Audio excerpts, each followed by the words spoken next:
Hi, good morning, everyone. My name is Danielle Murphy, and I'm a nurse practitioner at Vanderbilt Ingram Cancer Center in Nashville, Tennessee. I work in our long-term transplant program, and today we're going to discuss post-transplant relapse monitoring and management.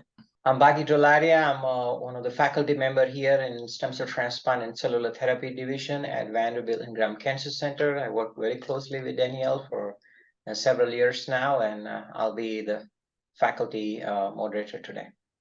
Thanks for joining, everybody. All right, let's get started. I do have to disclose I've done some advising for Insight. So like I said, today's lecture is going to be focused around post-transplant relapse monitoring and management. And I just wanted to note that this is an incredibly broad topic, but we will mainly be focusing on the management of AML relapse after transplant. So with that being said, the overview of today's talk includes patterns of disease relapse after transplant, identifying patients who are higher relapse risk, disease surveillance and relapse management of AML relapse. And then finally, we're also going to discuss the role of donor lymphocyte infusion and the role of second allogeneic stem cell transplant. So to start, AML is one of the most common indications that we use stem cell transplant for, which again is another reason why we're mainly going to focus on AML relapse today. It does have the highest rate of relapse than any other disease that we transplant for. That being said, when relapse occurs in this population, treatment after transplant for relapse disease is only successful in a minority of patients. That being said, we do transplant with the intent that it could be a curative intent. However, that is not always the case. About 16.5% of patients under the age of 60 and only 2.4% of patients over the age of 60 are disease-free about 10 years after diagnosis. The expanded use of reduced intensity regimens and alternative donor options, such as haploidentical transplants with the use of post-transplant Cytoxan, and mismatched related donor options, such as mismatched MUDs and mismatched related donors, have increased the use of transplant and the access of transplant for patients that normally would not be transplant candidates. So this means we are transplanting more patients than we ever have before. That being said, the use of reduced intensity regimens has decreased the treatment-related mortality from 24% in 1990 down to like less than 10% in 2016. But despite all of this, relapse still remains the main treatment failure after stem cell transplant. So this is the data from CIBMTR from 2018 to 2020 that really shows the cause of death after stem cell transplant. In the bottom right-hand corner is day 100 data for patients over the age of 18. They include this for all donor types, but I wanted to highlight the three most common donor types: matched related, matched unrelated, and haploidentical. And you can see from these three, it's about 47 to 50% that relapse is the main cause of death for these patients. This is not data on specifically for AML, but I just think that it is important to note. It does range across all donor types from about 47 to 58%. Mismatch related donors is the highest at 58%. So how does relapse occur? After transplant, the mechanism of AML is incredibly complex, but for the sake of simplicity, AML relapse arises from resistant leukemic blasts that escape the conditioning chemotherapy and graft versus leukemia effect. We feel that early relapse is felt to be driven by highly proliferative disease that is able to outrank the rate of graft versus leukemia. Another mechanism of relapse is the concept of T-cell exhaustion as well. GVL effect is diminished when allogeneic T cells become exhausted, which can lead to relapse. And we typically see this with late relapses. I think it's important to mention that post-transplant relapse for AML is ultimately fatal with very few exceptions. The 2-year survival rate for post-transplant relapse in AML is 15 to 20%. And in extramedullary relapse, the 2-year survival is even worse, down to less than 12%. So who's at high risk for relapse after transplant? This really comes down to molecular markers and cytogenetic abnormalities. So specific molecular abnormalities that increase high-risk disease and therefore increase the rate of relapse after transplant includes the presence of a FLT3 mutation, the absence of an NPM1 mutation, and the presence of a TP53, a RUNX1, an ASXL1, or a DNM3TA mutation. In addition, having high-risk cytogenetics also increases their relapse risk. There are several cytogenetic abnormalities that do this, but to mention a few, anyone with a complex karyotype, meaning that they have more than 3 abnormalities noted on their karyotype, is at a higher risk. Anyone with a translocation 922, monosomy 7, etc., just to name a few.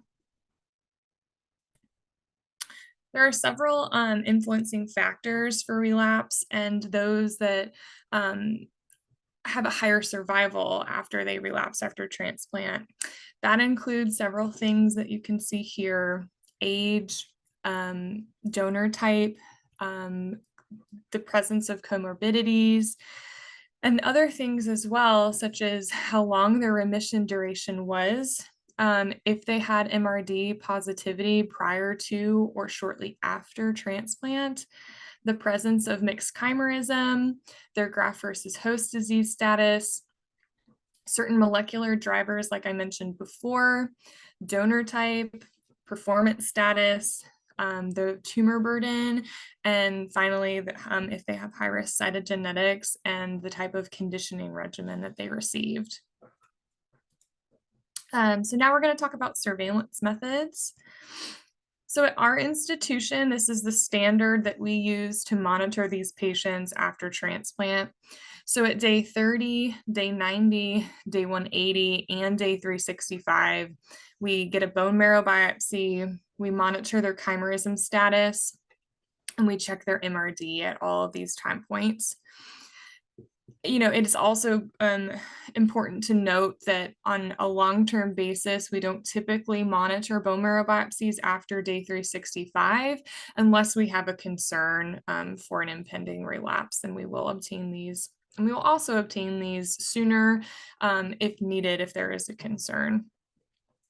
We also monitor these patients once a month. They come to clinic to follow us in our long-term transplant clinic.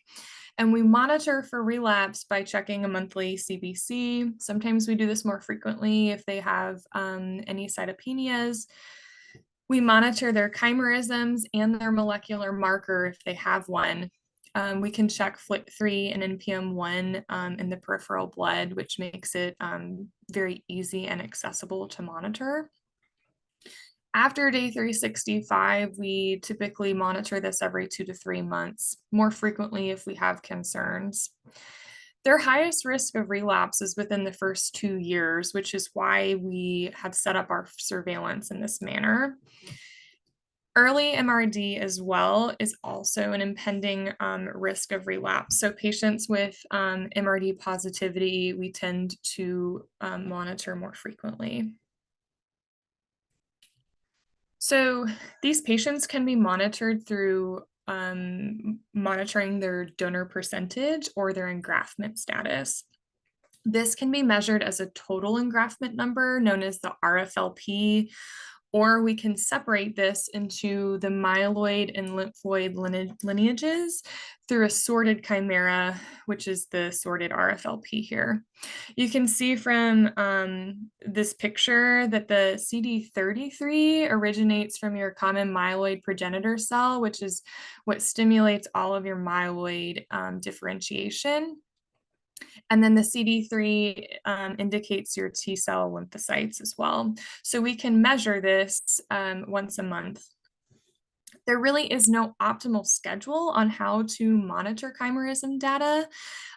Here at Vanderbilt, we monitor them at day 30, day 60, day 90, and then again, as mentioned before, we check this once a month.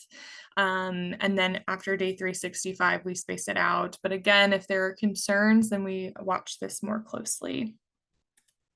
The goal for chimerism data is for them to be 100% donor.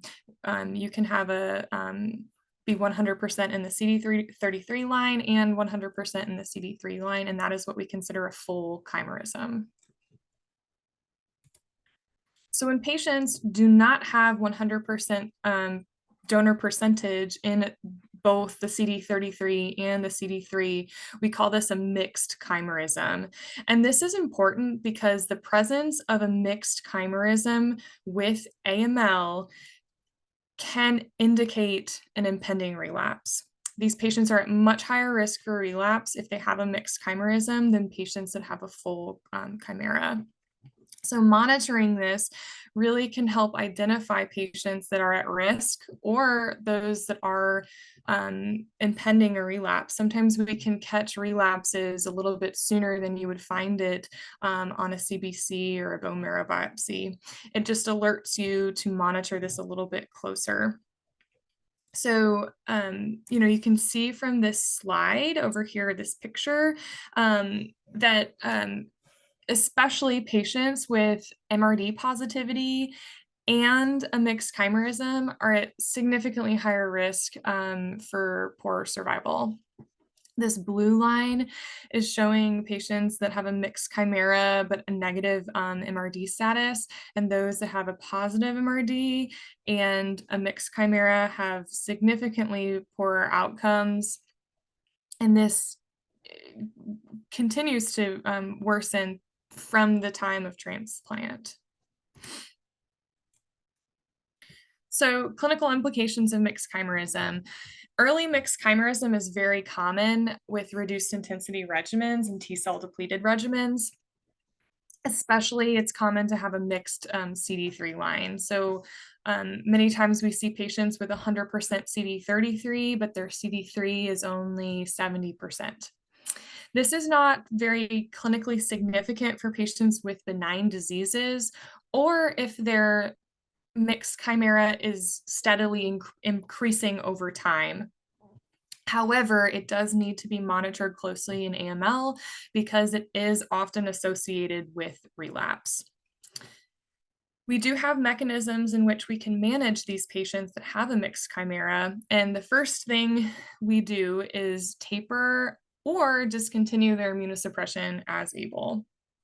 We will discuss this a little bit further in the talk, but you can also consider donor lymphocyte infusion for these patients as a method to help mitigate reducing their risk of relapse and increasing their chimera. So what do you do if a patient presents with a mixed chimerism and AML? The first thing that we do is check their disease status, especially if they were 100% donor prior and now they've presented and they have dropped to 50%. We obtain this by checking a bone marrow biopsy and MRD testing. While we're waiting for the bone marrow biopsy, you can also begin tapering immunosuppression. We would do this regardless of if their bone marrow was positive for a relapse or not.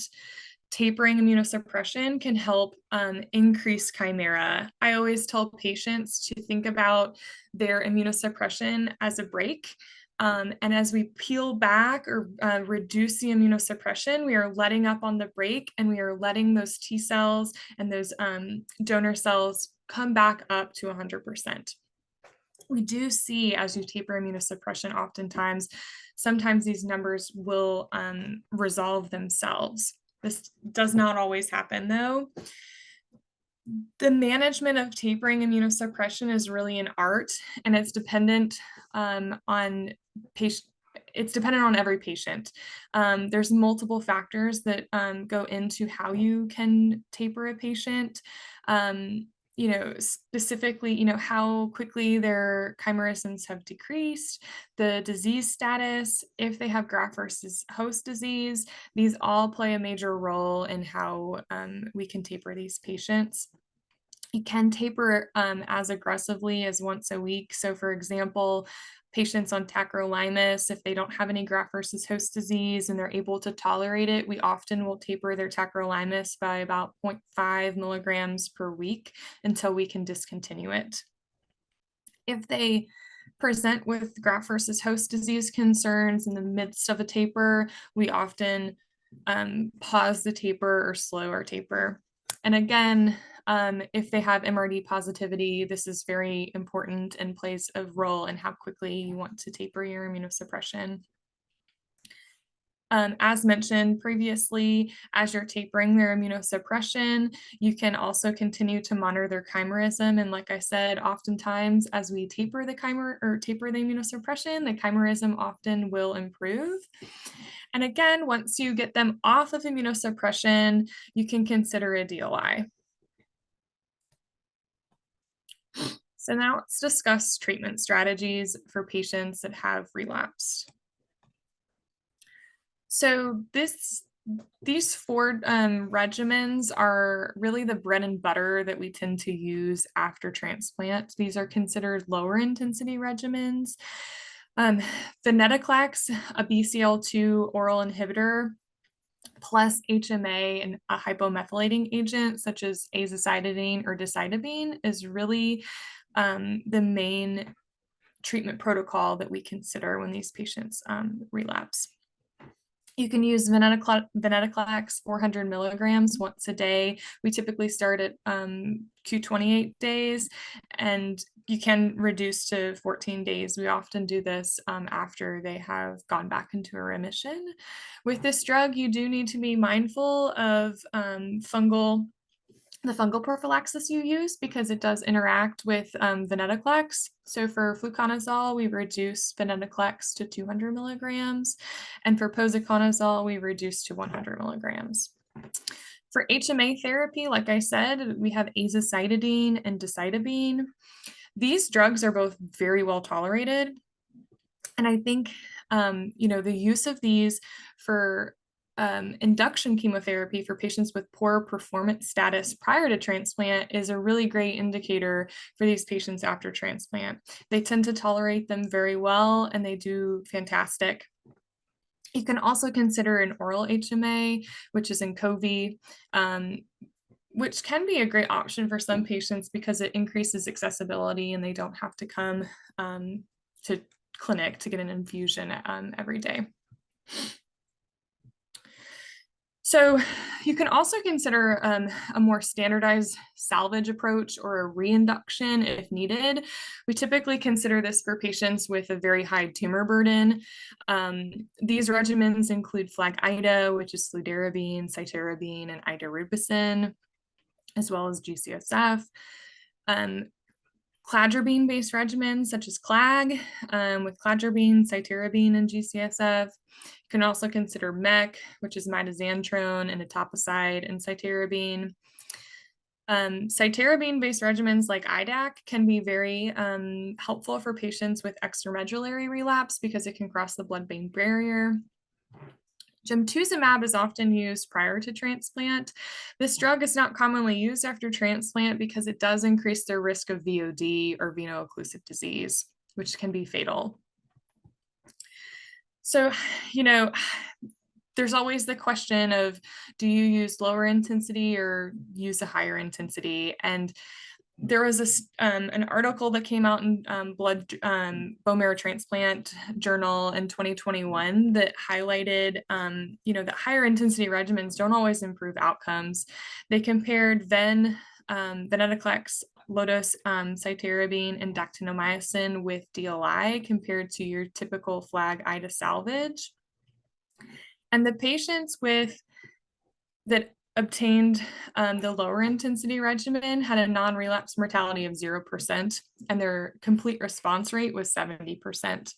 The patients that received flag IDA, the non-relapse mortality rate was 34%, and their complete response rate was only 34% as well. So this really highlights that our patients tend to do better with lower intensity regimens and not the higher intensity regimens. I think it's, it's helpful to know that this was a very small population sample size, but I think, that it helps us understand why we use lower intensity regimens so commonly in this population. For patients with molecular drivers, you can consider targeted therapy as well. Common drugs that we use are FLT3 inhibitors, such as midostaurin and gilteritinib. These are second-generation TKIs that target both FLT3 ITD and FLT3 TKD mutations. You also have sorafenib, which is a first generation, but it only targets a FLT3 IDT mutation. IDH1 and IDH2 inhibitors can be used. This is ivosidenib, which targets IDH1, and enasidenib, which targets IDH2. What's really exciting is this, the new studies of menin inhibitors, and these target NPM1.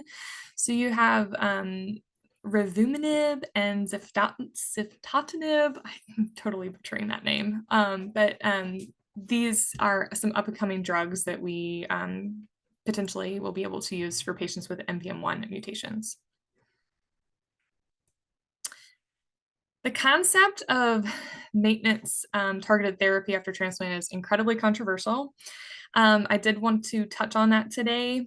There are several studies that have kind of highlighted the use of maintenance targeted therapies. So first we have the Radius trial, and they looked at FLT3 ITD AML patients after an ablative transplant. They were randomized 1-to-1 with midostaurin, 50 milligrams twice a day for 12 cycles versus standard of care, which is no targeted therapy. And this trial did not show any statistically significant trend in increased overall survival or relapse-free survival.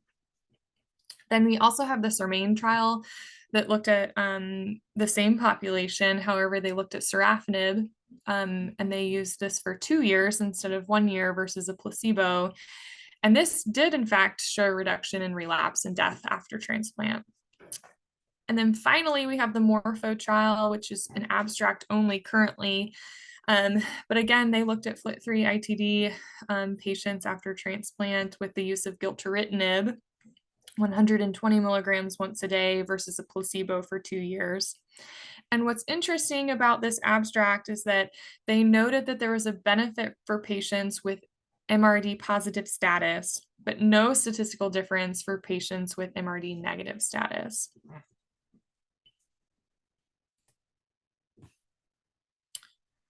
Another controversial maintenance topic is the use of maintenance HMA. This is currently being studied, and it's very exciting, but so far the results have been slightly underwhelming. So Aran et al. Failed to show any relapse-free survival benefit from azacitidine maintenance. They studied azacitidine 32 milligrams per meter squared, day 1 through 5, on a 28-day cycle for 12 total cycles over placebo. And they did not see any statistical difference in relapse-free survival or overall survival. They also studied venetoclax plus HMA, which was the same regimen as above. However, they added venetoclax 100 milligrams days 1 through 7. And the relapse-free survival was only 69.2%. Finally, we have a few studies that looked at oral HMA therapy. And this second one down here, De Lima, studied oral azacitidine maintenance days 1 through 7. And again, they did not see any increased survival. So again, it's a very exciting topic, but so far the data just isn't there. So to summarize, I felt like this was a nice picture that really summarizes the main drugs that we can use. You know, we've got our epigenetic therapies, which is our HMAs of azacitidine and decitabine, and these target the AML blast. You've got your cytotoxic chemo, which you think of more as our salvage treatments, and then you have targeted therapies as well. And then we also have mechanisms that work on the T cell effect, and this is considered as donor lymphocyte infusion or DLI, and the role of second transplant. And we will discuss these a little bit further. So before we move on, I wanted to go over a case that really highlights the management of these patients. So we have a 65-year-old male who is status post or reduced intensity MUD for AML. He was also FLT3 and NPM1 positive prior to transplant. So at day 180, he has a standard bone marrow biopsy and it's negative for AML. However, his FLT3 and his NPM1 MRD have resulted as low-level positive of 0.01%. His engraftment studies, however, were still 100%. We did not have any concerns for relapse prior to obtaining this standard day 180 bone marrow biopsy. So with this information, we started to initiate an immunosuppression taper. This patient was on RIDAP maintenance, and the decision was made to switch him to gilteritinib maintenance with the concern that the RIDAP was not inhibiting him from keeping these mutations away. So we continue to taper his immunosuppression, and he presents with worsening cytopenias and now has 27% blast. This is about a month after his bone marrow biopsy. So we repeat another bone marrow at day 244, and this time it was positive for an AML relapse. At this point in time, his bone marrow percentage has decreased to 67%. And prior to, his sorted chimera was 100% in both CD33 and CD3. And now you can see his CD33 has decreased to 34%, but he's still 100% on CD3. So at day 253, with all of this information, we decided to initiate venetoclax, azacitidine, and gilteritinib with the plan to consider a future DLI. Also at this time, we continued to taper his tacrolimus by 0.5 milligrams per kilo, or 0.5 milligrams, but once a week. At day 291, we obtained a cycle 1 bone marrow biopsy, and it was negative for AML. However, his FLT3 and his NPM1 are still testing positive. His sorted chimerisms are improving, but still mixed. His CD33 has increased to 43%. Around this time, we were able to stop his tacrolimus. However, at day 299, he presents with erythematous rash to 90% of his body surface area, concerning for graft versus host disease. We did do a skin biopsy and it was positive. So unfortunately, in order to treat the graft versus host disease, we did need to reinitiate some form of immunosuppression. So we started prednisone. We used 0.5 mg per kg for 5 days and then reduced him down to 0.25 mg per kg. Once his GVHD was stabilized, we were able to slowly taper his prednisone. He was able to cruise along and he received his monthly venetoclax and azacitidine. And at day 412, we obtained an updated bone marrow biopsy, which was negative for disease, negative MRD status across the board, and his sorted chimerisms had increased to 100%.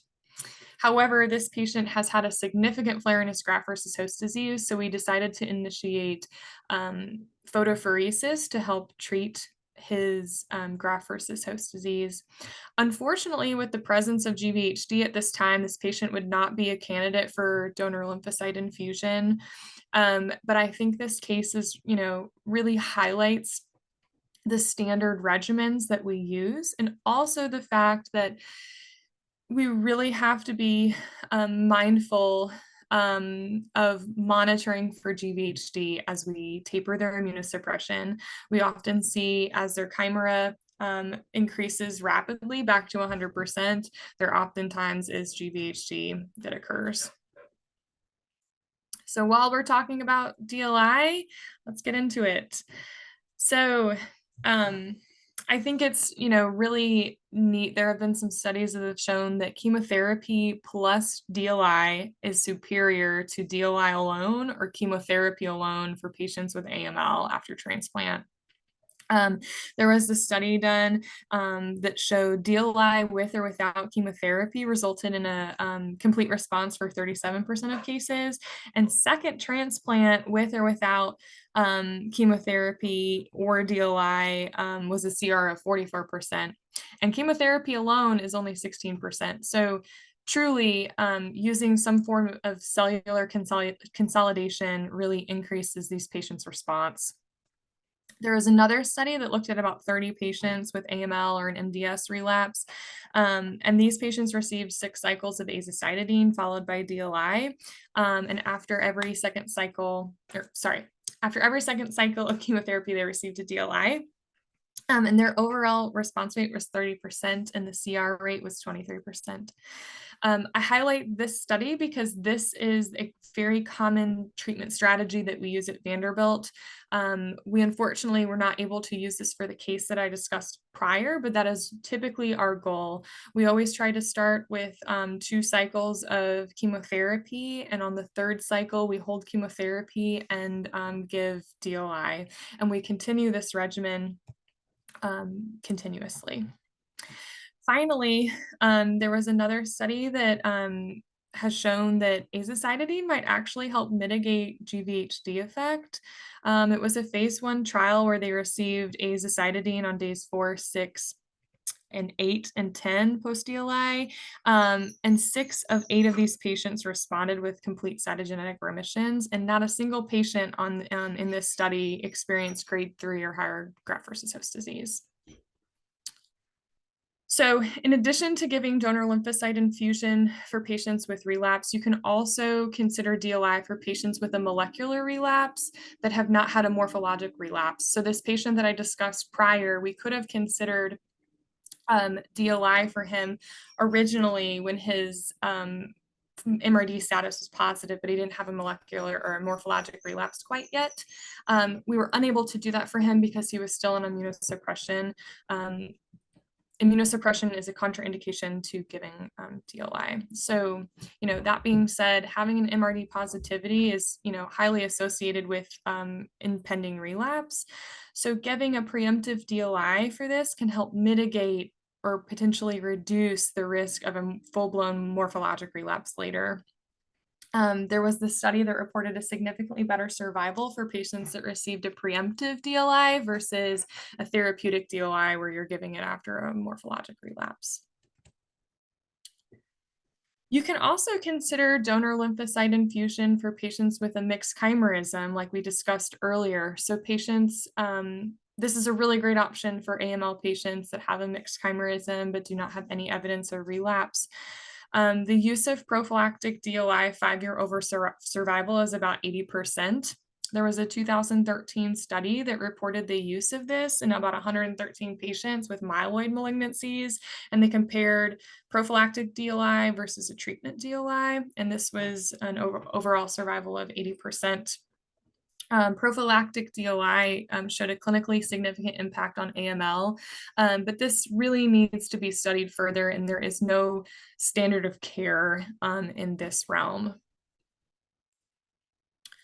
So the use of DLI and dosing in DLI, again, is not very standardized. This is the regimen that we use here at Vanderbilt, but the key to highlight is that you should use a low dose lymphocyte infusion with incremental increasing dosing. That is really the key, and patients tend to respond best to this, and they have a lower incidence of graft versus host disease. So I have one more case I wanted to go through, and this is a 70-year-old female with AML. She was positive for IDH1 and NPM1 after a reduced intensity MUD, and she did unfortunately relapse. At day 100, she had an positive NPM1 status, so she was treated with preemptive HMA therapy like we discussed above, and her tacrolimus was stopped. DLI was also considered for this patient at this time, but was unable to be completed because of concerns for graft versus host disease. And she also was 100% donor, which is reassuring. Her HMA chemotherapy was stopped after a year for no evidence of disease. Unfortunately, at day 846, she presented and we obtained a bone marrow biopsy for concerns, and she did in fact have relapsed AML. Her MRD status showed IDH1 and NPM1 mutations. And at this time, her chimerisms had decreased from 100% to a CD3 of 89%. We treated her with rotating cycles of venetoclax and azacitidine with DLI at following 2 cycles. We did have to dose reduce her from the standard 75 mg per meter squared down to 50 mg per meter squared for cytopenias and frequent infections, and she was able to tolerate this much better. So I just, this is really highlights that, sometimes we do have to dose reduce, and patients still have good outcomes with that. So this patient has just completed her 3rd DLI a few months ago, and she finished 12 months of venetoclax and azacitidine. We obtained a final bone marrow biopsy, and she is negative for AML, and her MRD status is completely negative, and her chimerisms are 100% across the board. So the decision was made to discontinue treatment and survey her. And we have multiple patients that have used this regimen as well and are multiple years out of therapy and are doing well.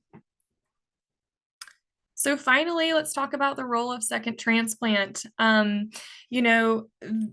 This can be a curative option, which is intriguing for many patients. However, only a minority of patients are actually eligible for a second transplant, and that is because of the increased toxicity risk that is associated with this. It has a much poorer long-term survival than any other treatment regimen. The overall survival for patients with a second transplant is about 19%. And those that receive DLI is about 15%. So there really is not much of a statistical difference between the two. There's also an increased non-relapse mortality as well, associated with the use of intense chemotherapy again, and that's 26% versus 9%. So, we really have to be selective of patients that we feel are candidates for a second transplant. I don't have any specific cases to discuss for this, but we do have a few patients that we have done this for and are multiple years out of therapy and are doing fantastic. So it certainly can be a great option. But again, we just need to be incredibly selective. I found this in an article, and I think it really highlights it's a great algorithm that you can consider when these patients show up with AML. Relapse after transplant. This kind of just really summarizes everything that we've already talked about in this talk, but feel free to save this for the future. So in summary, AML relapse is associated with a very poor prognosis. Mixed chimerisms can help predict relapse, so monitoring these is incredibly important. Those with a mixed chimerism, you can consider giving a prophylactic DLI to help mitigate their risk. Morphologic relapse after transplant treatment includes the use of targeted therapies, lower intensity regimens such as venetoclax and HMA, more cytotoxic chemotherapies like salvage-based treatments, and cellular-based therapies like DLI or second transplant. The role of maintenance chemotherapy in both targeted and HMA therapy is very controversial. And then finally, the use of second transplant is associated with poor outcomes. and we need to be incredibly selective when choosing these patients. And that's all I got. Thank you so much, Danielle, for a wonderful, very comprehensive talk, really, because as you mentioned, that this is a very big topic, and there is a lot of heterogeneity between the transplant centers. So how we manage and prevent the relapse after allogeneic stem cell transplant. Even in transplant centers, different transplant doctors tends to manage these entities differently. We all have different variation in the practices. So I invite all the audience members to submit the questions through the chat box. We're going to go ahead and start with one of the first questions we received a few minutes ago regarding the maintenance therapy. So Danielle, in your practice, do you which patients you choose to do maintenance therapy, and does the level of chimerism data affect your decision whether to do maintenance or not, or it's based on the pre-transplant disease status and the genetic makeup? So give me your take. Yeah, that's a really great question. And like you said, there's no standard. And I think if you asked every single one of our attending physicians at Vanderbilt, everyone is going to give you a different answer. But I do think, looking at their chimerism status and also their MRD status is important when deciding who is a candidate potentially for maintenance treatment. Somebody with a mixed chimerism and also with a positive MRD might benefit more from a maintenance treatment than someone with just a mixed chimerism, truly. Yeah, But I think the issue of chimerism is quite subtle and context dependent. As Danielle mentioned earlier, patients who receive in vivo or ex vivo T cell depletion. So at our centers, majority of our unrelated donors do receive an ATG therapy to prevent graft versus host disease, and which tends to delay the CD3 chimerism recovery. And the patients who receive non-myeloablative conditioning, who receive reduced intensity conditioning, also tends to have low CD3 numbers for, I would say, several months, 3 to 6 months after an allogeneic transplant. So we tend not to overthink about it as long as the CD3 number is heading in the right direction. But if somebody with a falling chimerism, especially falling CD33 chimerism in a myeloid malignancy patients, persistent MRD, these patients, we do tend to be more aggressive in terms of, because these patients have imminent relapse, and you want to prevent the relapse, because once you relapse, your prognosis is vastly different compared to when you have a very low level disease. And the DLI and the second transplant also works better in this situation. So in my practice personally, I tend to follow the data. So as far as the maintenance therapy in myeloid malignancies, the only consistent data we have is the SORMAIN trial using sorafenib in FLT3 positive AML, which showed benefit. The BMT-CTN study using the gilteritinib, unfortunately, overall, the study did not meet the primary endpoint. It was presented in abstract form, so we're waiting for the final manuscript to see if there was a real benefit in any of the subgroup of the patients who received gilteritinib maintenance. But besides somebody who does not have any targetable mutations, we tend to offer HMA maintenance therapy, either decitabine or oral Inqovi, who has complex karyotype or T53 mutated AML or secondary or therapy-related MDS AML, because these patients have extremely high risk of relapse after an allogeneic transplant. Let's see. The second question is the combination of one of the most difficult clinical situation, which is like one of your patients you mentioned in this talk, is relapsing patients with severe graft versus host disease. And this is the worst of the both worlds, really, because this severely limits your treatment options for both relapse as well as graft versus host disease. So I know you've been in that situation in a good number of times. So how would you approach these patients? Let's start with like counseling this patient, somebody with a relapse AML. You try to wean the immunosuppression, hope that you get a disease control. You're kind of working on salvage therapy, but then the GVHD flares up. So how would you approach this case? yeah, and these patients are incredibly difficult to manage. And I think that's, I think it's important that providers that manage them have a good understanding of graft versus host disease, because it really is a very fine balance. And I always try to explain to patients that, we need to consider some level of immunosuppression to control their GVHD, but also using a dose that hopefully will not hinder the GVL effect to help mitigate their relapse. Like that patient that I mentioned before, we considered phototherapy because, or photopheresis, because that's a really great option where you're not using direct immunosuppression and limiting the GVL effect.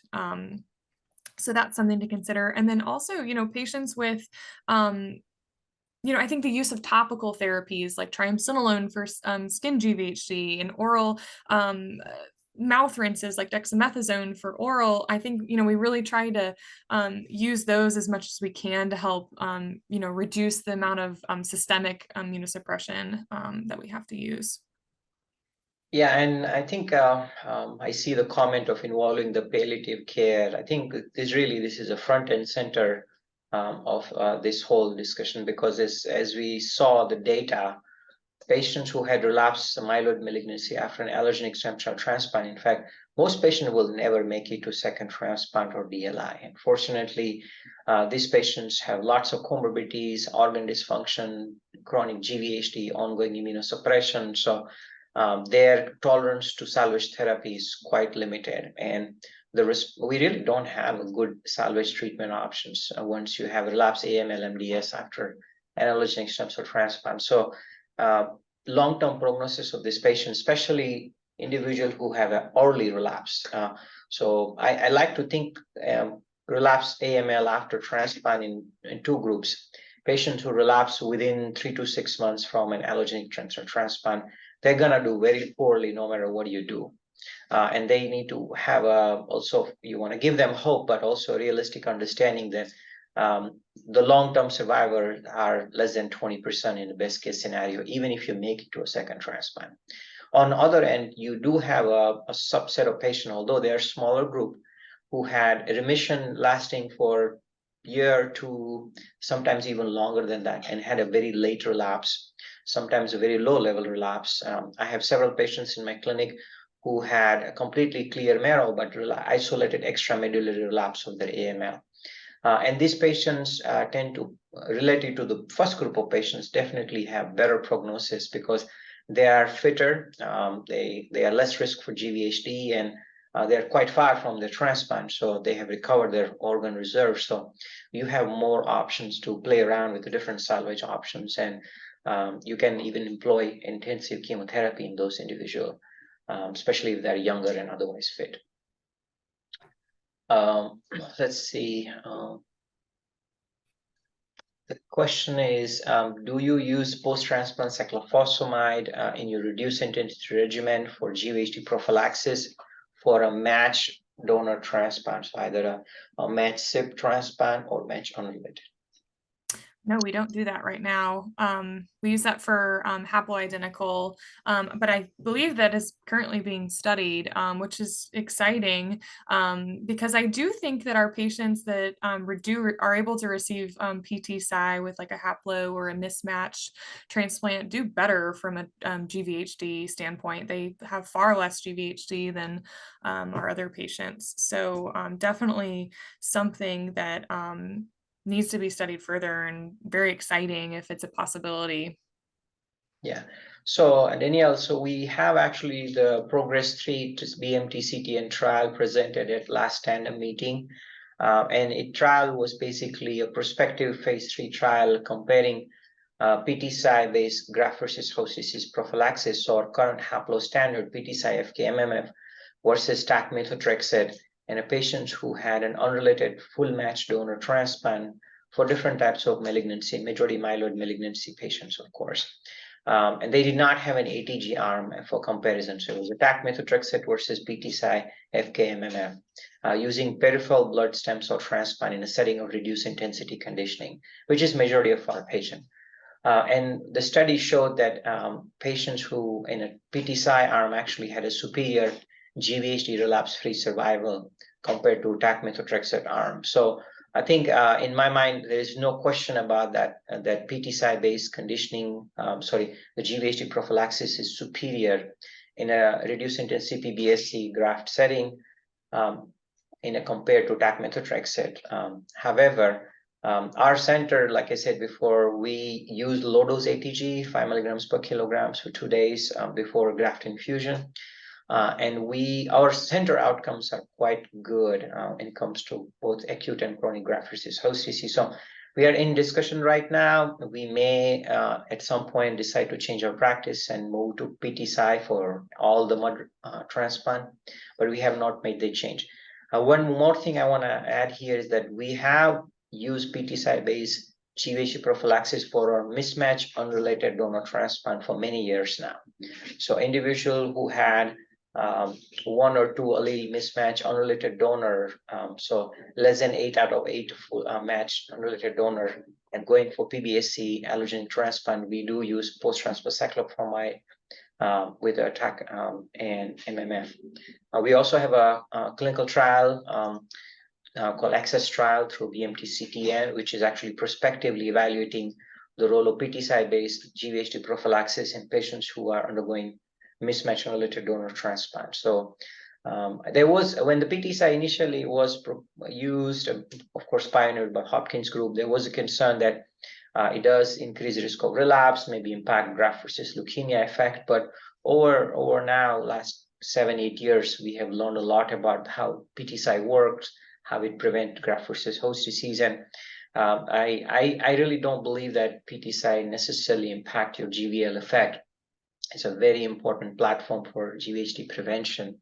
Most of the time, when we see the relapse in PTCy-based transplant is because many of them were done in haplotransplant, and the majority got non-myeloablative regimen, which is Flu/Cy TBI2 gray, which is a suboptimal for high-risk myeloid malignancies. Okay, we don't have any, let's see.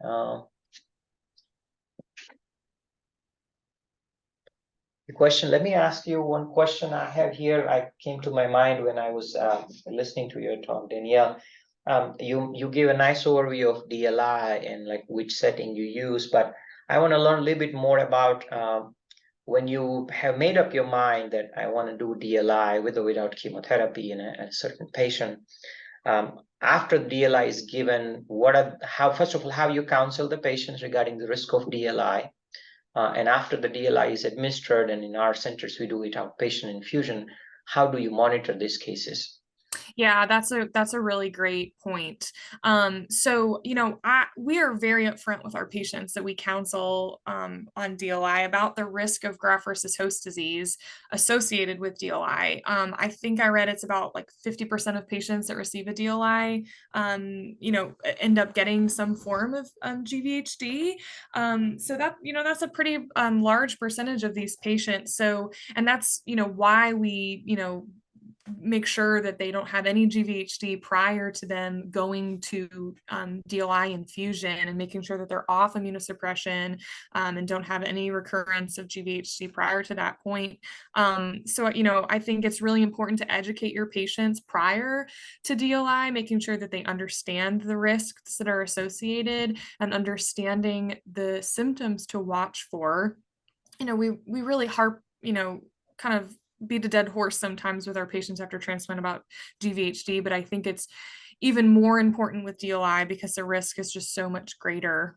So if our patients are able to get a DLI, we follow them. They see an APP 2 weeks after DLI for a GVHD effect or GVHD toxicity check.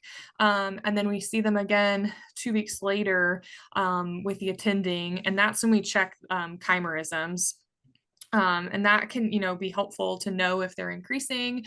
And then again, we don't do DLI any more frequent than 3 months apart. So, continuing to follow these patients and then reevaluating again based on their GVHD status and what their chimerisms are doing at the 3-month mark can be helpful to know if you need to do subsequently more DLI, like especially if you're doing like a prophylactic DLI, especially. Okay.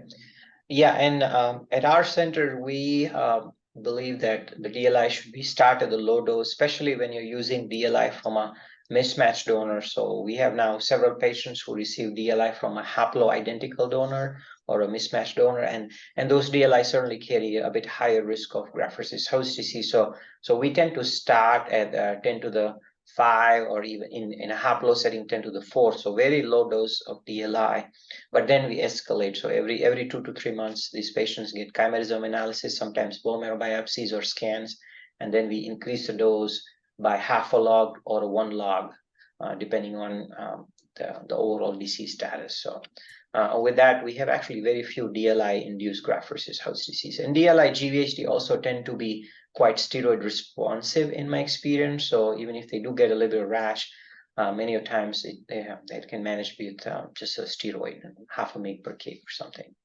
We have a question from George. I think there's a typo here in the questions, but there's a patient who with a multiple myeloma who had collected stem cell and many years ago and now undergoing chemotherapy. And the question is, can this patient get graft versus host disease? So George, for multiple myeloma, we do autologous stem cell transplant, of course, and there is no obvious graft versus host disease risk here because patients are receiving their own stem cell and immune cells. So there is very little risk of GVHD. There is a phenomena of auto GVHD has been described. I can remember of 2 patients of mine who had myeloma and got stem cell transplant and got graft versus host disease, a biopsy proven skin graft versus host disease, and required some steroid therapy. But that is an extremely rare situation, and most patients with myeloma who receive autologous transplant actually don't experience any graft versus host disease. I think we will wrap it up at this point. I want to thank you, Danielle, for reviewing the literature for us, and I want to thank our audience members for sticking around for an hour and sending the wonderful questions. You have Danielle's contact information, so please feel free to reach out to her directly. It's easy to find my email. Just Google my name and send me a message if you have a difficult case. Happy to help you guys any way possible. This talk will be archived in ISCH website for your review later, and you can certainly claim CME credits while listening to this talk. So thank you so much and have a good rest of the day. Thanks, Dr. Delaria, and everybody. Have a great day.